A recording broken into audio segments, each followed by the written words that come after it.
직진 본능 직설하고. 말 돌리지 않습니다. 할 말은 합니다. 직진 본능 직설하고 책임져 주시는 두 분, 인사이트 K의 배종찬 연구소장, 대구 가톨릭대 장성철 특임 교수, 어서 오십시오. 네, 안녕하세요. 안녕하십니까. 네. 조금 전 1시부터 윤석열 후보가 국민의힘 당사에서 기자회견을 지금도 하고 있네요. 네. 그죠? 근데 뭐 전격 기자회견을 예고하고 유세 일정도 중단하고 그래서 혹시 여론조사 통한 국민 경선 방식 전격적으로 수용하는 거 아니냐 이런 전망들이 나왔었는데 그건 아니네요. 아닙니다. 어제 오후 2시부터 양측의 정권 대리를 권한을 부여받은 사람들이 오늘 아침 7시까지 회동을 해서 모든 것을 다 조율을 했다. 그래서 안철수 후보와 윤석열 후보가 만나는 시간과 장소만 최종적으로 조율하면 됐었는데 예. 갑자기 오늘 아침 9시에 단일화는 결렬됐다, 안 한다라고 안철수 후보 측으로부터 통보를 받았다. 예. 그런데 그 이유는 잘 모르겠다라는 예. 것이 지금 핵심 요지입니다. 네. 그러니까 단일화가 다 될 것처럼 정권을 부여받은 대리인들이 해왔는데 네. 안철수 후보 때문에 갑자기 깨졌다라는 경과를 소개한 거네요. 결국은 이제 안철수 후보 결국은 측에서, 안철수 후보를 또 비판하는 거 아닙니까? 그렇게 뭐 볼 수가 있는데 어쨌든 그간의 이제 과정들을 쭉 설명을 한 것이죠. 그래서 최종 합의까지 다 이뤘는데 완주를 하겠다라는 최종 답변을 받았다라는 내용입니다. 그게 뭐 예견됐던 일이고요. 사실 예. 이제 단일화라는 것은 형식과 또 감정이 중요할 수밖에 없는데 형식과 관련해서도 이미 지난 13일 안철수 후보가 단일화를 제안했으면 13일 당일에도 답을 줄 수가 있는 것이거든요. 그러니까 국민 경선 여론조사를 못 받을 거면 어떤 방식이 있고 왜 단일화는 보수 진영에서 끊임없이 단일화를 정권 교체의 경쟁력을 위해서는 필요하다는 이야기를 해왔거든요. 예. 두 번째로는 대선은 후보가 제일 중요합니다. 그렇다면 이준석 국민의힘 대표와 안철수 후보 측 간에 이렇게 감정에 정말 갈 때까지 가보자는 식이 되기 이전에 윤석열 후보가 이준석 후보를 달랬어야 되는 거죠. 어떤 이유에서든 간에 이 대표님 왜 그러세요? 뭐 그렇게 감정이 상한 겁니까? 원한이 있으세요? 예. 하지만 더 중요한 건 정권 교체입니다. 그걸 위해서 가야 돼요. 저한테 믿고 맡겨주시고 더 이상 이건 발언을 안 했으면 좋겠어요. 그걸 왜 못했을까요? 이건 상식적인 것이거든요. 예. 선거는 상식입니다. 근데 뭐 이것저것 다 떠나서 오늘 이런 내용의 기자회견까지 공개적으로 윤석열 후보가 직접 나서서 했다는 얘기는 이제 정말로 단일화는 물 건너갔다는 거 아니겠습니까? 그러니까요. 본인은 이제 그렇게까지는 생각을 안 하고 있고요. 지금이라도 안철수 후보가 시간 장소를 정해주면 내가 지방에 가는 중에라도 차를 돌려서 다시 안철수 후보를 만나러 가서 야권 단일화에 대해서 계속 노력을 하겠다. 안철수 대표의 말을 듣겠다. 라면서 화답을 좀 기다린다라고 얘기를 했습니다. 그러니까 내용은 그 내용인데 그 내용을 안철수 후보 측에게 전화나 문자로 전하는 거 하고 비밀리에 네. 이렇게 기자들을 전부 불러놓고 그동안 이런 과정이 있었는데 이유는 모르겠지만 갑자기 안철수 후보 측에서 이런 통보를 받았다. 이렇게 공개하는 거 하고 공개한다는 거는 다르죠. 이렇게 그렇죠? 하는 이유는 바로 지지율 때문이죠. 최근 이제 지지율이 흔들리고 있는 윤석열 후보로서는 예. 난감할 거예요. 그냥 계속 다 완주해도 안철수 후보하고 단일화를 안 해도 이길 것이라고 너무 확신했던 거죠. 그리고 그 부분에 대해서 좀 더 정교하지 못했던 거죠. 그러니까 지금 안철수 후보가 받아들일 만한 거는 두 가지입니다. 그러니까 이거는 아까도 제가 상식을 계속 말씀드리는데 네. 정치를 뭐 유별나다고 보시면 안 돼요. 상식은 뭐냐. 첫 번째는 국민 경선조사 빨리 못 받아들여서 죄송한데 빨리 지금이라도 받아들이겠다. 제가 빠른 판단을 못해서 죄송합니다. 두 번째 예. 이준석 대표가 그렇게 된 거 제가 통제하기가 쉽지가 않고 어렵다. 그런데 예. 이준석 대표 잘 설득해서 사과를 드리겠다. 이러면 이제 물꼬를 트겠죠. 근데 그 두 내용이 다 아니잖아요. 오늘. 그러니까요. 그러니까 결국 이거는 윤석열 후보도 이제 단일화 안 하겠다는 선언 아니에요? 그러니까 안 하는데 대신에 책임을 안철수 후보 쪽에 돌리면서. 여파를 최소화하겠다는 그렇죠. 거죠. 예. 너무 그렇게 몰고 가시는 거 아닙니까? 아니 그게 아니, 장 교수는 어떻게 제가 몰고 가는 게 해석하세요? 아니라 이게 상식이에요. 상식. 오늘 기자회견의 네. 의미를 그럼 어떻게 해석하세요? 결론적으로 말씀드리면 저도 동감이에요. 그러니까 안철수 대표 때문에 그쪽에서 반대를 해서 거부를 해서 단일화가 안 됐습니다라고 국민들한테 선언한 거죠. 말씀을 하신 건데 기본적으로 단일화를 하지 않으면은 질 수도 있다라는 여론조사가 계속 나오기 때문에 지속적으로 안철수 후보의 마음을 사기 위해서 노력할 것 같다라는 생각이 듭니다. 한 가지 이제 희망의 끈을 놓지 않고 있는 것은 양쪽에서 최종적으로 입장은 다 조율됐다는 거거든요. 서로 원하는 것 다 받아들이고 제안을 했다. 그래서 마지막에 도대체 어디서 막힌 것이냐. 이 부분에 대한 해석이 지금 상당히 분분한 상황입니다. 그래서 혹시 그 합의됐다는 안이 대략 어떤 내용인지 알고 계세요? 지금 아직 나오지는 않았습니다. 곧 뭐 나오겠지만 하여튼 모든 것이 다 합의가 됐다라는 것이 윤석열 후보의 정확한 워딩입니다. 네. 뭐 정권을 위임받은 대리인이 누군지까지 다 공개를 했어요. 네, 장제원 의원이고요. 국민의힘에서는 장제원 의원, 국민의당에서는 이태규 네, 의원 맞습니다. 둘이서 뭐 합의를 했다. 네. 이런 내용까지 하나하나 공개를 했고 네. 근데 아침 9시에 갑자기 안 됐다. 네. 난 아무리 봐도 이건 책임전 것 같은데요. 이게 이해가 안 되는 거죠. 이해가 안 되는 일에는 또 특별한 사정이 있을 거라고 보여져요. 그러니까 여러 가지 추측할 만한 내용들은 있는데 방송 중에 말씀드리기에는 좀 적절하지 않은 것 같고 그 부분을 해결하기 위해서 윤석열 후보 측에서 좀 더 많은 노력이 필요하지 않을까라는 생각이 듭니다. 그러니까 그것이 무슨 제안에 대한 거부 이런 것들이 아니라 약간의 좀 감정상의 여러 가지 문제인 것 같다라는 생각이 듭니다. 아마 정관정 진행자께서도 또 우리 장성철 교수님께도 기억나실 거예요. 우리 이 직설 방송을 하면서 예. 제가 뭐 우리 청취자분들이 들으실 때는 왜 이렇게 자꾸 반복을 해? 아유 기딱지 않겠어 할 정도로 제가 윤석열 후보에게는 4명의 남자가 중요하다. 김종인, 이준석, 홍준표, 안철수 이야기를 했거든요. 그 이야기는 그 4사람과 힘을 합하면은 경쟁력이 강해질 수밖에 없는데 예. 그 부분을 소홀히 했고 특히 그 4명의 사람 중에서 이준석과 안철수 두 인물이 갈등하는 동안에 윤석열 후보의 역할이 제대로 없었다는 거죠. 그러니까 좀 안타까운 부분이 있어요. 이것은 윤석열 후보의 정치적인 판단, 정무적인 판단이 좀 부족하지 않았느냐라는 생각이 드는데 무슨 얘기냐면 2주 전에는 상당히 윤석열 후보의 지지율이 좋았잖아요. 그랬었죠. 그때 안철수 후보의 제안을 받아들이고 또한 감정을 상하게 하는 말들을 하지 않으면서 예. 단일화 협상을 진정성 있게 진행이 됐으면 이러한 일까지는 안 갔을 텐데 그 당시만 해도 계속 국민의힘과 이준석 대표는 안 해도 이긴다. 짓눌러가지고 안철수 후보 그냥 드랍시키자. 그냥 고사작전 시키자라고 판단을 한 것 같아요. 예. 그때 감정을 상당히 훼손할 수 있는 여러 가지 모욕적인 말들을 이준석 대표가 하지 않았습니까? 맞아요. 그런 것들이 이제 대선 끝나고 나면 우리가 어떻게 복귀를 해봐야 될지 참 궁금합니다. 바로 지난주 네. 이 시간 이 방송에서 안철수 후보가 단일화 이제 결렬됐다는 선언을 했고 그거에 대해서 우리 함께 분석하지 않았습니까? 그 얘기는 내가 대선을 완주하면 윤석열 떨어뜨릴 수도 있다는 걸 보여주겠다. 그게 보여져야 윤석열 후보 측에서 단일화의 진정성 갖고 임해도 임할 것이다. 근데 실제로 지난 일주일 사이에 여론조사의 추이는 바로 지난주 일요일과 오늘 시점만 놓고 보면 그대로 반영이 되죠. 현실이 된 거란 말이에요. 그러니까 여기서 제가 떨어뜨릴 수도 있다는 모습이. 이 말씀은 드려야 될 것 같아요. 왜냐하면 단일화는 정성입니다.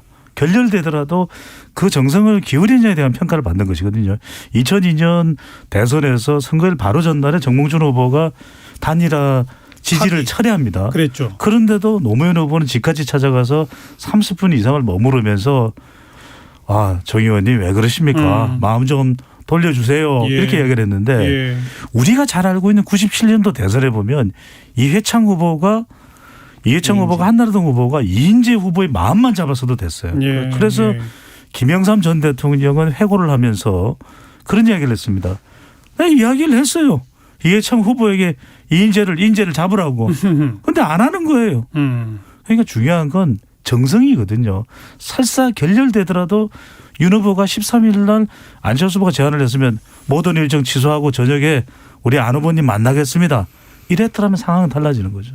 그러니까 그러한 시점상의 판단의 착오가 대선 결과가 어떻게 나올지 저도 상당히 궁금한 상황인데 일단은 윤석열 후보도 많은 분들의 제안으로 안철수 후보 자택에 찾아가서 단일화에 대한 진정성을 보이고 싶어 했지만 안철수 후보 측에서 약속되지 않은 자택 방문은 파국이다라는 예. 얘기를 했다고 해요. 그래서 자택은 찾아가지 못했다라는 답변을 했습니다. 그런데 저는 거듭 말씀드리지만 집 방문이 중요하지 않아요. 이제는 2002년과 20년이 지났지 않습니까? 요즘엔 휴대폰으로 바로 전화를 하면 돼요. 전화해서 예. 제 마음은 이겁니다. 근데 안 지금 의원님 받아주세요. 안철수 후보 전화기를 못 쓸 지경이라지 않습니까? 그것도 되게 화가 나 있대요. 그러니까 그 번호를 그 국민의힘 측에서 공개를 해가지고 뭐 문자가 2만 통씩 뭐 왜 빨리 단일화 안 하냐 뭐 이런 식의 이랬다는 거 아니에요? 그러니까 지금도 지금 안철수 후보가 호남에 있잖아요. 그래서 옆에서 취재하는 기자랑 제가 아까 통화해봤는데 지금도 벨과 문자 소리가 계속 나온다는 그러니까요. 거예요. 그래서 안철수 후보가 상당히 좀 감정이 상해있다고 그렇게 얘기를 하더라고요. 아마 오늘 기자회견 내용을 지켜본 네. 안철수 후보는 더 감정이 상하지 않을까요? 솔직히 기분 나쁠 것 같습니다. 그러니까요. 왜냐하면은 모든 것이 다 뭐 조율이 됐는데 결국에는 안철수 후보가 나 안 해라고 발로 차버렸다라는 식으로 주장을 한 거니까. 인식이 되거든요. 예. 안철수 탓 때문이다라고 읽혀집니다. 안철수 후보도 또 기자회견 하는 거 아닐까요? 이런 말씀을 저는 기자회견조차 안 할 것 같아요. 왜냐하면 그냥 이제는 이 이야기 자체를 안 후보는 안 꺼낼 것 같다는 생각이 들고 왜 그러냐면 그만큼 실망한 거죠. 결국 단일화는 명분 싸움이라 해야 되거든요. 서로 예. 명분이 누가 후보가 되는 것이 중요하고 정권 교체가 왜 중요하고 그래서 단일화의 경쟁적 파괴력이 발생하는데 결국은 이거는 명분 싸움에 시너지 효과가 없고 감정 싸움이 돼버린 거죠. 그러니까 그 숱하게 많은 경륜 많은 선거에 관한 뭐 9단 10단 많잖아요. 국민의힘 내부에서 예. 뭐 여기 우리 장성철 교수님 최고이긴 합니다만은 그래도 좀 조언을 했었어야 되죠. 이준석 대표 왜 그래요? 차라리 말을 안 하는 게 서로 간에 단일화에 물꼬를 틀 수 있고 가능성을 열어두는 더 큰 경쟁력이 돼요. 예. 그걸 누군가는 강력하게 이야기하고 더 강력하게 제시했었어야 되는 거죠. 이랬어야 한다, 이랬어야 한다는 얘기를 계속 반복하고 계신데 그러니까 배종찬 소장 현 시점 판단으로는 이제 단일화는 끝 이런 판단이에요? 효과가 없죠. 효과가 없습니다. 해도 효과가 없다. 없어요. 네. 장성철 교수는 아직은 뭐가 남아있다? 그러니까 윤석열 후보가 그렇게 얘기를 했어요. 정권 교체를 위한 야권 통합의 희망의 끈을 놓지 않겠다라고 얘기를 했기 때문에 어느 정도 여지는 남겨둬야 될 것 같은데 제가 봐도 단일화가 쉽지 않아 보이고 그래도 3월 8일까지 단일화를 하면 효과는 있다. 안 하는 것보단 낫다라고 예. 말씀드립니다. 자, 그럼 이제 이런 얘기를 좀 해봅시다. 일주일 사이에 여론 동향이 변화한 이유 또 일주일은 아닙니다만 조금 좀 한참 전부터 보면 야권이 단일화했을 때를 가정한 설문조사가 많았잖아요. 그럴 때 단일화된 안철수가 됐건 윤석열이 됐건 단일화된 후보가 이재명 후보를 압도적으로 앞서는 결과들이 여러 건 나왔었단 말이에요. 그렇죠. 그런데 최근 조사는 단일화한 후보가 이재명 후보와 아주 박빙승부를 펼치는 식으로 변했지 않습니까? 네. 이런 변화의 요인과 원인은 뭐라고 생각하세요? 그건 제가 말씀드렸지 않습니까? 그게 단일화에 대한 약발 자체가 점점 사라져간 것이다. 그런데 이렇게 보셔야 될 것 같아요. 결국 대선은 마지막에는 경합을 합니다. 그렇다면 잡아야 되는 것은 M여중인데 단일화와 관련해서도 이제 누구 표심이 움직이냐가 중요합니다. 어디를 보셔야 되냐면 여성을 보셔야 돼요. 예. 그러니까 단일화에 대해서 이준석 대표가 저렇게 강하게 선을 긋는 이유를 상식적으로 납득을 못하는 겁니다. 그걸 보고 있는 여성과 중도층과 30대, 40대, 50대 가정주부층에서 볼 때는 잘 납득이 안 가는 대목일 수가 있는 거죠. 왜? 이상하다. 단일화를 해야 더 국민의힘의 윤석열 후보는 경쟁력이 생기는데 그게 첫 번째고 두 번째는 뭐냐면 저는 안 봅니다. 왜냐하면 지금 우크라이나에서 지금 키예프에 있는 주민들까지 우크라이나 국민들까지 피난을 하는 상황이거든요. 예. 폴란드까지 불이 나게 피난을 하는 그런 상황이라면 전쟁보다는 평화죠. 그렇다면 안보를 강화하는 것에 대해서 국방을 강화하는 것에 대해서 누가 마다하겠습니까? 예. 하지만 전쟁까지 가서는 안 돼요. 저는 이게 전쟁과 평화냐도 TV 토론을 통해서 여성들에게 영향을 줬다고 봅니다. 마지막 그 얘기는 윤석열 후보가 좀 강성 발언을 내놓은 게 여성들에게 좀 회피당했다. 지나치면 안 됩니다. 이준석 대표도 저는 여러 가지 활약들이 많았어요. 그런데 뭐든 지나치면 안 됩니다. 예. 마지막으로는 저는 검찰과 통합이다. 결과적으로는 적폐와 통합이면 국민들이 원하는 건 통합입니다. 다음 정권도 또 보복 수사 그거야 또 그거야. 이건 여성들이 싫어하거든요. 그래서 무슨 말씀이냐면 그동안 변동성이 많았던 것은 20세 30대의 부동층 민심도 있지만 예. 여성과 중도층의 표심이 결정되지 않은 경우가 많은데 이것이 서서히 결정돼가는 과정에 이재명 후보의 지지율이 올라갔다고 봐야 되겠죠. 단일화 부분, 안보관 그리고 검찰 적폐청산 수사냐 통합이냐 네. 세 가지를 꼽아주셨고 우리 장 교수는 배 소장님의 말씀에 상당히 동감을 하고요.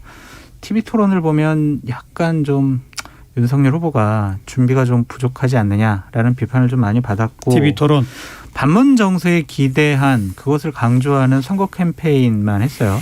미래에 대한 비전, 대한민국을 어떻게 이끌어가겠다, 가치관, 철학 이런 것보다는 반문 정서에 기대한 네거티브 선거에 열중한 것이 좀 부담이 됐을 것 같고 또 하나는 정권 교체 여론이 높다. 예. 그러니까 그 구도에만 기대는 그런 선거 전략을 짠 것은 좀 위험해 보인다라고 말씀드리고 싶습니다. 지난주에 박빙으로 나왔던 여론조사를 종합적으로 좀 분석을 해보면 서울과 중도층에서 그동안 윤석열 후보가 앞섰는데 예. 이제 좀 박빙으로 나오고 있어요. 그렇죠. 그리고 제가 상당히 우려스럽게 보이는 건 뭐냐면 이재명 후보의 지지율은 진영이 지금 결집되고 있는데 윤석열 후보의 지지율은 지역적인 결집이 아직 안 나타나고 있어요.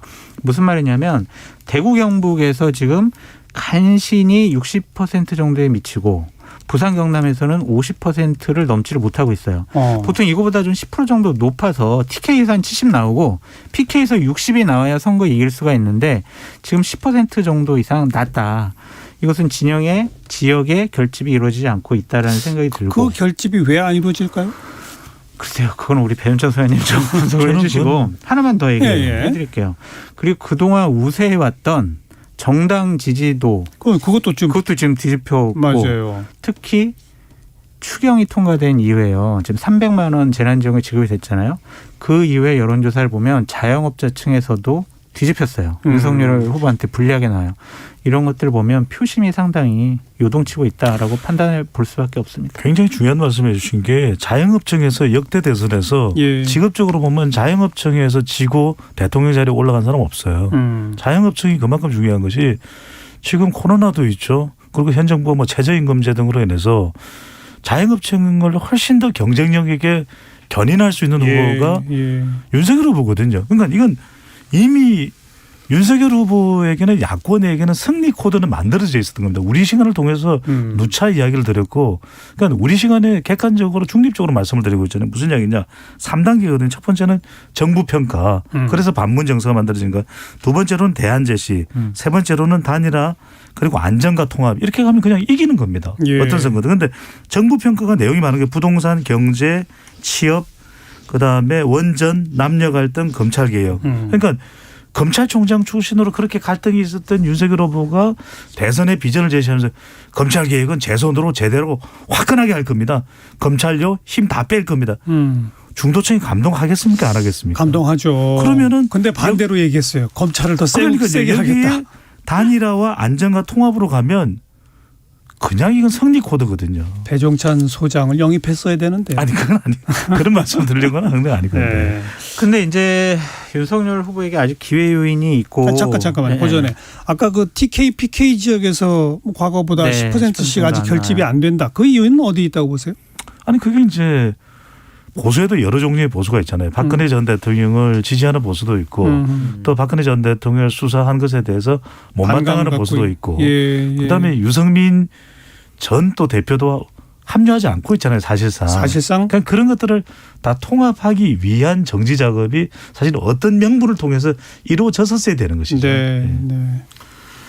그래도 윤석열 후보에게 유리하고 이재명 후보에게 약간 좀 불리해 보이는 부분은 한 두 가지가 있다고 보여져요. 어쩜 됩니까? 그러니까 하나는 이재명 후보 지지율의 좀 경직성을 말씀드리고 싶어요. 대략 보면 40%를 아직도 못 뚫고 있어요. 그러니까 35에서 뭐 38, 9 이 정도까지는 가는 것 같은데 40을 못 뚫는다라는 것은 보다 더 다른 선거 캠페인이 필요하다라는 생각이 들고 아직도 정권 교체 여론은 50%를 상회하고 있다. 이 두 부분만큼은 아직 윤석열 후보에게 유리해 보이는 포인트라고 말씀드립니다. 근데 저는 지금 어떤 후보도 사실은 45% 여론조사 결과 나오기가 쉽지 않은 것이 안철수와 심상정이 있거든요. 예, 예. 여기에 우리 지지율에는 감지되지 않지만 허경영 후보의 지지층도 있어요. 그래서 맞아요. 어느 후보가 40%도 후반까지 가기는 어느 누구도 어렵습니다. 지금 상황에서는 더군다나. 근데 더 중요한 것은 저는 자기 지지층을 얼마만큼 투표소로까지 예. 결집도 충성도 있게 예. 견인해낼 수 있느냐. 그렇죠. 그게 싸움이죠. 네.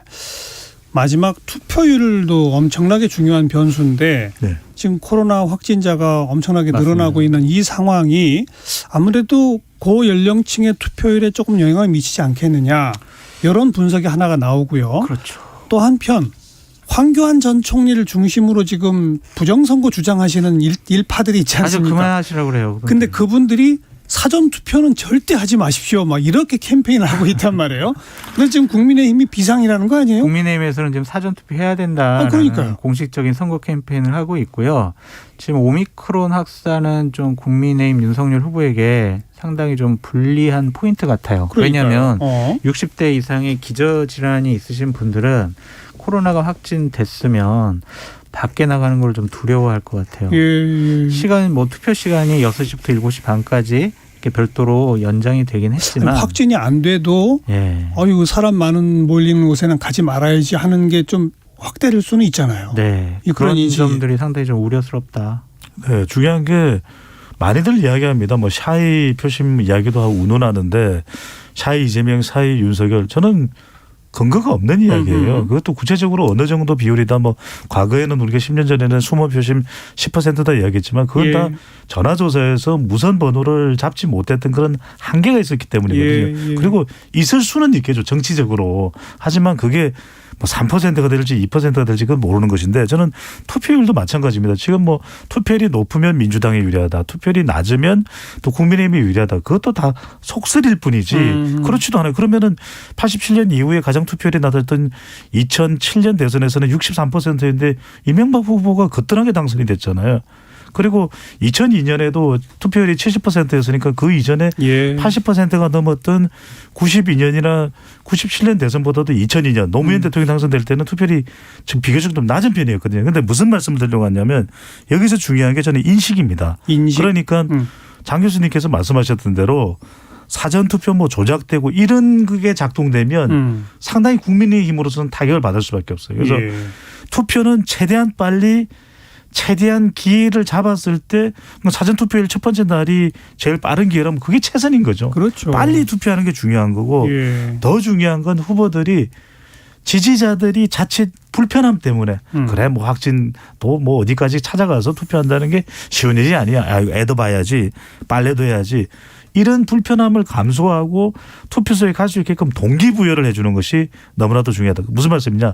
네거티브를 하기보다는 예. 마지막 토론은 상당히 파지티브 해야 된다는 거죠. 그런데 그 법정 토론 두 차례 펼쳐진 모습을 보니까 특히 두 번째 네. 그 정치 외교 안보 분야에서는 거의 3대1 구도로 윤석열 후보한테 이 나머지 세 후보가 질문을 집중하고 하는 그런 모양새가 연출됐잖아요. 그렇죠. 그러니까 TV 토론을 보면 윤석열 후보로서는 얻을 게 없었던 잃을 그러니까요. 게 많았던 예. 그런 TV 토론이 아니었느냐라는 생각이 좀 듭니다. 하지만 그렇다고 해서 뭐 이재명 후보도 그렇게 썩 잘했다라는 이미지를 주지 못하고 남은 것은 뭐 둘리 아니면은 우크라이나 실언 이런 것들이 남아 있어가지고 TV 토론이 후보들에게 좀 긍정적인 효과를 발생시킨다라고 판단하기는 어려울 것 같아요. 그런데 아무튼 안철수 후보의 이 태도가 경제 분야에서 냉랭했죠. 윤석열 네. 후보에게 질문하고 고개를 절레절레 흔든다든지 정치 외교안보 분야에서 윤석열 후보를 집요하게 물고 늘어지는 모습이라든지 그렇죠. 이런 게 바로 이 단일화가 제대로 안 된 반대급부 아니겠어요? 그러니까 아쉬움. 아니 그 상황을 떠나서 단일화가 됐더라면은 안철수 후보와 윤석열 후보 사이에 토론을 할 이유가 없고 각을 세울 이유가 없는 거죠. 그러니까요. 그러니까 뭐 핵 공유라든지 이런 안보 분야에 대해서까지도 윤석열 후보가 공격을 받을 수밖에 없는. 뭐 지금 누가 될지는 모릅니다. 어느 누구도 알 수가 예, 없습니다. 예. 어떤 후보가 뭐 막판에 역전을 한다 하더라도 또는 뭐 그대로 이어져서 이긴다 하더라도 그건 알 수가 없는 일이니까 우리로서는요. 그런데 중요한 것은 마지막 한 차례 남은 TV 토론이 왜 중요하냐면 그냥 의혹과 리스크를 파헤치는데 뭐 역점을 두게 되면 그건 더 이상 이 앞으로 이제 표심을 효과가 없다. 결정을 해야 되는 유권자들에게는 별 약효가 없는 것이거든요. 그러니까 좀 더 비전을 제시하고 내가 대통령이 된다면은 내가 가질 수 있는 장점은 무엇이다라는 걸 강조하는 게 필요하겠죠. 지금까지 그런 모습 안 보여준 후보들에게 너무 많은 기대를 하지 마시고요. 이번에는 특히나 마지막 주제가 이미 교육 사회 분야로 정해져 있기 때문에 쉽지 않을 거예요. 네. 큰 비전 내기가 어려울 겁니다. 제가 보기에는 실점하지 않는 그런 TV 토론만 해도 후보들에겐 다행이다라는 생각이 들고 한 가지 좀 기대할 만한 건 후보들의 정책 공약을 많이 봤는데 교육 관련된 정책 공약이 아직도 좀 제대로 국민들에게 어필하지 못하고 있어요. 이 부분만큼 조금 더 다듬어서 내놨으면 좋겠다는 생각이 듭니다. 네, 특히 이제 입시 관련해서는 지금 정시냐 수시냐 여러 논란이 많거든요. 공정성과 관련해서도 이 부분을 얼마나 좀 설득력 있게 특히 유력 후보 중심으로 볼 수밖에 없으니까 제시할 수 있느냐. 윤석열 후보나 이재명 후보 중요하겠죠. 자, 직진본능 직설하고 듣고 계십니다. 정관용의 시사본부 일요일 2부 1시 41분 좀 지났는데요. 교통정보 좀 정리할까요? 임초희 씨. 네, 이 시각 교통정보입니다. 1시간 전 사이로 서울 시내와 고속도로 곳곳에서 돌발 상황 잇따르고 있습니다. 서울 양양고속도로 양양 쪽 남양주 요금소 부근에서 화도까지 어렵고요. 사고 있었던 서양양 부근에서 양양 쪽으로 답답한데요. 서양양 부근에서는 추가 사고가 계속 나고 있습니다. 지금도 1차로에서 사고 처리 중이고요. 영동고속도로는 인천 쪽으로 면원 부근에서 둔내터널 쪽으로 교통량이 늘었습니다. 더 가서 여주휴게소 2차로에는 고장난 차 있어서 주의 운행하셔야겠고요. 그리고 마성터널 부근에서 짧게 막힙니다. 경부고속도로 서울 방향은 청주에서 옥산, 이후 남사, 오산 부근 더딘 흐름 보이고요. 양재 부근에서 반포 나들목까지 정체 이어집니다. 서울 시내 올림픽대로 하남 쪽으로는 반포대교 2, 3차로에 사고 있어서 한강대교부터 정체고요. 더 가서는 한남대교 지나서 3차로에 고장난 차가 멈춰 있어서요. 차로 변경 잘 하셔야겠습니다. 강변북로 구리 쪽은 동호대교 부근 1차로에 사고 있어서 원효대교부터 사고 영향받습니다. KBS 교통정보센터에서 임조희였습니다.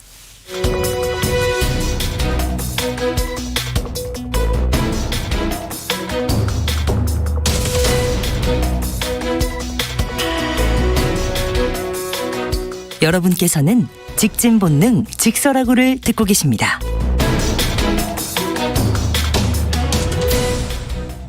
지구 반대편에 우리와 아무 관계도 없는 정말로 우리와 경제적 관련이 0.몇 %인 그 나라에 전쟁이 났는데 우리 주가 떨어지고 있죠. 필요하지도 않은 사드 충청도에다 설치하겠다, 강원도에 설치하겠다. 평화가 곧 밥이고 평화가 곧 경제입니다. 지구 반대편 나라의 비극으로만 바라볼 것이 아니라 종전선언에 대한 집착을 내려놓고 북의 도발을 막고 한반도를 안정화시킬 실질적인 외교 전략을 우크라이나 사태 이후에 안보관 아까 배정찬 소장도 민심의 하나의 중요한 이 바로미터가 되고 있다 이런 말씀을 하신 바 있는데 어쨌든 이재명 안철수 두 후보의 인식 차이가 또 뚜렷하게 드러난 셈 아니겠습니까? 네네. 아까 이 배정찬 소장께서는 이게 오히려 지금 윤석열 후보에게는 악재적으로 작용한다 이렇게 보신 거예요? 부담될 수밖에 없는 게 결과적으로 이제 국민들은 전쟁과 평화 중에서 무엇을 선택하냐면 대체적으로 역대 대선도 그렇고 주로 평화를 많이 선택합니다. 우리가 한때 뭐 총풍 북풍 이야기했지만 그게 경제나 또 심리적으로 상당한 부담을 준다는 건 이제 유권자들도 기억하고 있거든요. 그렇다고 해서 윤석열 후보가 가지고 있는 장점이 분명히 있습니다. 국방을 강화한다는 거. 이 부분은 또 그리고 문재인 정부 대북 정책 상당히 좋았지만 또 제대로 평가 못 받는 부분도 있지 않습니까? 그런 부분들을 공략하고 새로운 평화안, 새로운 남북관계안, 새로운 국방 강화안을 윤석열 후보가 내는 건 점수를 받을 수 있는데 자칫 그런 부분에 대한 충분한 제시나 구체적인 대안 없이 선제 타격 이런 걸 너무 강조하니까 너무 한 번만 이야기해도 되거든요. 지나쳤다는 거죠. 그러면서 평화를 위해서는 우리가 뭐가 필요하다는 걸 좀 더 이제 구체적으로 제시를 할 필요가 있는 거죠. 특히 이제 이 말씀을 꼭 드리고 싶은 게 지금 우크라이나에서 우리나라로 와 있는 사람들도 많은 이야기를 하는데 이건 우리 정치에 이용해서는 안 될 것. 마치 젤렌스키가 굉장히 무능하고 그런 대통령이라서 푸틴의 공격을 받은 것처럼 이야기하는데 그건 아니거든요. 실제 이재명 후보가 그런 식의 지금 그거는 별로 바람직하지 않은 것 같아요. 왜냐하면 실제로 우크라이나 국민들은 왜냐하면 친러 성향의 우크라이나 국민도 있습니다. 돈바스 그 지역에. 그렇다면 실제 우크라이나 내부의 이 민심은 국민 여론은 젤렌스키에 상당히 힘을 실어주고 있다라는 거 이용을 해서는 안 되겠죠. 예. 그런데 지금 우크라이나가 터지니까 윤석열 후보나 이런 측에서는 봐라, 힘이 바탕이 된 강력한 안보관을 가져야만 이런 걸 막을 수 있다라면서 오히려 자신의 강력한 안보관을 국민들에게 어필할 수 있는 기회인 것처럼 이야기를 하고 생각하는데 배 소장의 분석은 그게 지나치면 오히려 역효과다는 얘기인데 장 교수는 어떻게 보세요? 그렇게 볼 수도 있지만 종이와 뭐 협약 이런 것만으로 평화를 지킬 수 없다라는 말은 당연한 말 같다라는 생각이 들고요. 윤석열 후보가 얘기했던 강력한 힘, 강력한 동맹으로 나라를 지킬 수 있다라는 말에 반박할 수 있는 논리나 다른 얘기는 없을 것 같다라는 생각이 듭니다. 기본적으로 이재명 후보가 이제 TV 토론 과정 중에서 러시아를 자극해서 침공을 당했다, 충돌이 일어났다 이런 발언은 정말 해서는 안 될 거라는 생각이 들고요. 이게 그 민주당 쪽에 계신 분들의 집단적인 생각이 아니냐라고 추측해 볼 수밖에 없는 게 추미애 전 장관도 지도력이 부족한 코미디언 출신 대통령 때문에 이러한 사태가 일어났다. 박범계 법무부 장관은 아마추어 대통령, 코미디언 대통령이라는 링크를 공유하면서 우리나라 그래도 법무부 장관이 침공을 당한 그런 우크라이나 대통령을 조롱하는 듯한 태도를 보였거든요. 네. 우선 상당히 좀 잘못됐다. 선거에 활용할 일이 아닌데 아무 말 대잔치를 통해서 우크라이나 대통령과 국민을 너무 힘들게 하고 있는 것이 아니냐라는 생각이 듭니다. 근데 이 말씀을 드려야 될 것 같아요. 그 결국 선거는 전략인 것이고 그게 예. 옳고 그르고의 문제가 아니라 강하냐 효과적이냐의 문제거든요. 그러니까 미국 대선은 안 그런 거예요. 미국 대선도 옳고 바람직하고 도덕적인 대통령을 뽑는 게 아니라면 그러니까 자꾸 윤석열 후보가 프레임에 말리는 모습은 결코 바람직한 전략은 아닌 거죠. 가령 전쟁과 평화로 가면 국민들은 평화를 선택합니다. 그러니까 그런 전쟁 쪽에 이 프레임에 전쟁 쪽 이미지를 자꾸 주는 그러니까 건 그런 문제다. 이유는 없는 것이고 보다도 효과적인 이미지 주려고 지금 하는 거 아니에요? 아니 그게 아니라 아까 말씀드렸잖아요. 안보에 대해서는 윤석열 후보가 훨씬 더 점수를 많이 딸 수 있는 그런 대목들이 있는데 그 부분들을 더 강조하면 되는 거죠. 마찬가지로 대장동도 지금 보면 어떤 이야기가 나오냐면 이재명 게이트 나왔지만 윤석열 게이트 이야기도 나왔어요. 근데 빅데이터 상에서도 이게 비슷해지는 수가 있는 것이거든요. 그러니까 저는 이런 프레임에 윤석열 후보의 선거 전략이 좀 더 정교할 필요가 있는 거죠. 말릴 이유가 없이 굳이 대장동은 뭐 대장동대로 국민들이 유권자들이 평가하겠죠. 그렇다면 다른 부동산 정책에 대안은 뭔가 이게 윤석열 후보의 경쟁력을 좀 더 빛나게 할 수 있는 방법인 거죠. 그러니까 이제 그런 프레임에 말려든 것도 저는 기본적으로 여론조사가 잘 나와서 오만하고 교만하다. 아니 그런 거 신경 안 써도 우리가 이겨. 구도상 우리가 좋잖아. 정권 교체 여론이 좁잖아. 그런 거에 우리 뭐 말려들어도 괜찮아라는 안이한 생각이 좀 있었던 것 같아요. 그런 부분이 참 아쉬운 부분이다라고 말씀을 드리고 이제서야 이제 좀 큰일 났다라고 절실함을 좀 느끼는 것 같아요. 그래서 예를 들면 여의도원권 여론조사도 상당히 좀 안 좋게 나오고 있고 각종 수치도 초박빙으로 나오고 있기 때문에 앞으로 열흘 정도 남은 상황에서 국민의힘과 윤석열 후보가 어떠한 대응 전략을 짤지도 한번 지켜봐야 될 것 같습니다. 네. 그런가 하면 민주당은 오늘 긴급 의원총회를 통해서 TV 토론에서 이재명 후보가 쭉 제시했던 여러 가지 통합의 정치를 위한 정치 개혁안들 이걸 이제 당론으로 추진하겠다 뭐 이런 거 아니겠습니까? 네. 이거는 어떤 효과가 좀 있을까요?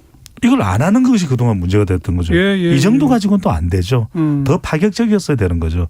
왜냐하면 중도층에 있는 유권자들이 사실 이 박스권을 이재명 후보가 탈취하지 못했던 이유가 아니 이재명 후보는 논란과 의혹과 스캔들은 많지만 그래도 경쟁력이 있는 성과 중심의 후보라는 있다. 그런 평가는 하지만 당이 마음에 안 들었죠. 당이 마음에 그래서 안 든다. 반문 정서가 있었던 것인데 당은 요지부동이었잖아요. 뭔가 내려놓겠다는 게 없기 때문에 맞아요. 대선 결과와 상관없이 그 이야기를 우리 직설을 통해서도 여러 차례 강조하고 분석을 해드린 바가 있는데 이제서야 늦었지만 나온 것 자체가 다행이다.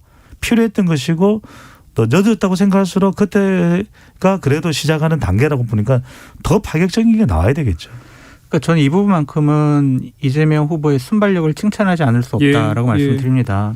이번 대선이 비호감 대선이고 네거티브 대선이고 배우자 리스크가 큰 대선이잖아요. 그런 점에 있어서 거대 담론이 실종된 대선이었는데 정치 개혁 또한 뭐 대통령제 개편 이런 거에 대해 거대 담론을 제안을 하고 예. 발빠르게 의원총회를 열어서 실행 의지를 보인 것은 안 하는 것보다 훨씬 낫다. 그리고 안철수 후보에게 그동안에 이제 좀 비웃음을 샀는데 그 진정성을 호소할 수 있는 계기가 되지 않을까라는 생각이 들고요. 국민의힘 쪽에서도 자꾸 민주당 이재명 후보를 대장동 이슈의 프레임에 묶어놓으려고만 하지 말고 글쎄 그 정치 분야 TV 토론에서 윤석열 후보는 자신의 주도권 토론을 또 역시 대장동에만 쓰더라고요. 그런 부분들이 상당히 좀 아쉽고 부족한 모습으로 보였는데 좀 큰 담론을 던졌으면 좋겠어요. 근데 지금 열흘 남았는데 네. 또 사실 2주 앞두고 그런 정치개혁안 개헌안 같은 거 내놓아서 그게 뭐 되는 소리냐라는 식의 반응을 국민의힘이 보이지 않았습니까? 반응이 보이더라. 그런 근데 반응을 이게 본인들이 비판을 했더라도 그러니까 본인이 그렇게 비판해놓고 이제 또 큰 담론을 낼 수 있을까요? 해야죠. 대통령 해야죠. 되겠다는 분이잖아요. 이번 대선은요. 3월 8일 밤 11시 59분 59초에 뭔가를 꺼내놔야 되는 대선이거든요. 계속 이슈를 주도해 나가야 돼요. 근데 지금 끌려가면 안 돼요. 지금 남아있는 무슨 큰 담론이 있나요 근데? 근데 이런 게 중요할 수 있습니다. 장 교수님 말씀하신 대로 그래도 이재명 후보 측에서 통합정부론 이야기하니까 저는 안철수 후보나 심상정 후보가 움직이는 것도 중요하면 그 지지층이 움직이는 것도 중요하거든요. 안 후보 지지층이 움직일 수 있다는 것이고 그리고 책임 총리제 같은 경우에도 윤석열 후보든 이재명 후보든 더 적극적으로 내놓을 필요. 이건 심상정 후보의 아니기 때문에 그것까지도 안 할 수가 있는 것이죠. 네, 이렇게 또 변동하는 민심을 봐야 정치권은 뒤늦게 달라지는군요. 네. 지금부터라도 누가 더 달라질 수 있는지 그게 승패를 또 좌우할 짧게 것이다. 한 말씀만 드리면 좋은데. 예. 아니 직설 들으시면 선제적으로 다 할 수 있는데. 여기까지 하겠습니다. 직진본능 직설하고 인사이트 K 배정찬 연구소장 대구 가톨릭대 장성철 특임교수 두 분 수고하셨습니다. 감사합니다. 고맙습니다. 정관용의 시사본부 오늘 순서 마무리 짓겠습니다. 전인권의 돌고 돌고 돌고 잠깐 들으시고요. 저는 다음 주말 또 뵙죠. 안녕히 계세요.